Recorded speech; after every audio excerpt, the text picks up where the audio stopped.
আল্লাহর ভয় কাকে বলে দেখুন, তাকওয়া কাকে বলে দেখুন।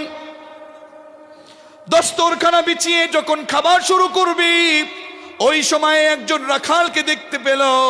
ওই রাখাল ছাগল কিংবা গরু নিয়ে, দুম্বা বা মেষ বা আপনাদের সমাজে যেটাই বলেন না কেন, রাখাল গরু ছাগল মেষ দুম্বা এইগুলো চড়াতে যারা যায়, ওই রাখালকে যখন দেখতে পেল, রাখালকে দেখে আব্দুল্লাহ ইবনে আমর রাদিয়াল্লাহু তাআলা আনহু ডেকে বললেন, ও রাখাল এদিকে আসো, আমার সাথে বসে আজকে তুমি আমাদের সাথে একটু খাবার খাও, আমরা তোমাকে মেহমানদারি করতে চাচ্ছি।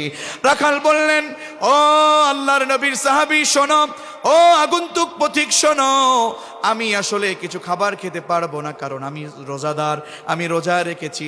হযরত আব্দুল্লাহ ইবনে আমর রাদিয়াল্লাহু তাআলা আনহু বলেন, ও রাখাল এখন তো রোজার দিন নয়, ফরজ রোজা নয়, হয়তো তুমি নফল সিয়াম পালন করছো, দরকার নেই, পরে রেখে নিবে, যেহেতু ভালো কিছু খাবার আছে, তুমি একটু কষ্ট করে আমাদের সাথে একটু তুমি খাবার খাও, আমরা খুশি হব, ভালো কিছু খাবার খেতে পারবে। সুনানে বাইহাকির বর্ণনা।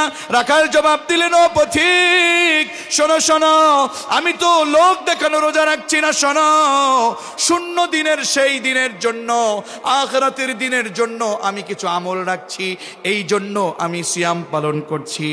এই কথা শুনে আব্দুল্লাহ ইবনে ওমর রাদিয়াল্লাহু তাআলা আনহু চিন্তা করলেন, দেখি একটু পরীক্ষা করে, যেহেতু তাকওয়ার কিছু ঘ্রাণ পাচ্ছি।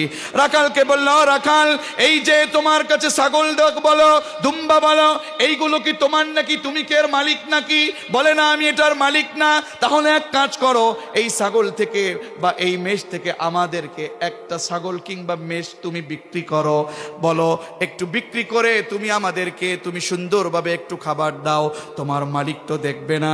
ও রাখাল, তুমি যদি বিক্রি করো, বিক্রি করলে পরে টাকা তো পাবেই, স্বর্ণ মুদ্রা তো পাবেই, শুধু তাই নয়, তোমাকে ইফতারির জন্য কিছু হাদিয়াও খেতে দেব। রাখাল তুমি যদি বিক্রি করতে পারো। ওই রাখাল ডাক দিয়ে বলে, ও পথিক শোনো, আমি মালিকানা নই, আমি মালিক নই, তুমি যাই বলো না করো। শোনো শোনো শোনো, আমি যদি বিক্রি করি, আমি যদি নাও তোমার কাছে বিক্রি করি, মনে রেখো আমার মালিক খুশি হবে, কিন্তু আমার মালিকেরটা যদি বিক্রি করি, আমার মালিক তো ধরে ফেলবে, বলবে তুমি এক কাজ করো। আব্দুল্লাহ ইবনে ওমর বলেন, আকালে হুদ্দিবা, বলবে এইটা বাগে খেয়ে ফেলেছে।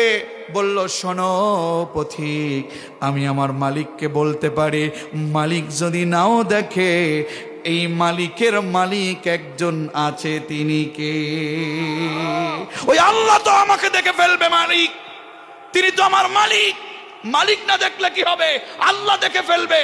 ও পথিক, আমি এ কাজ করতে পারবো না। এর নাম হচ্ছে তাকওয়া, প্রিয় ভাইয়েরা।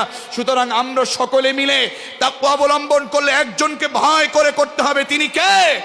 2 নাম্বার হচ্ছে হযরত আলী বললেন, ওয়াল আমালু বিতানজিল, আমল যা করো সব কিছু তোমাদেরকে কোরআন দিয়ে আমল করতে হবে, ঠিক কি না?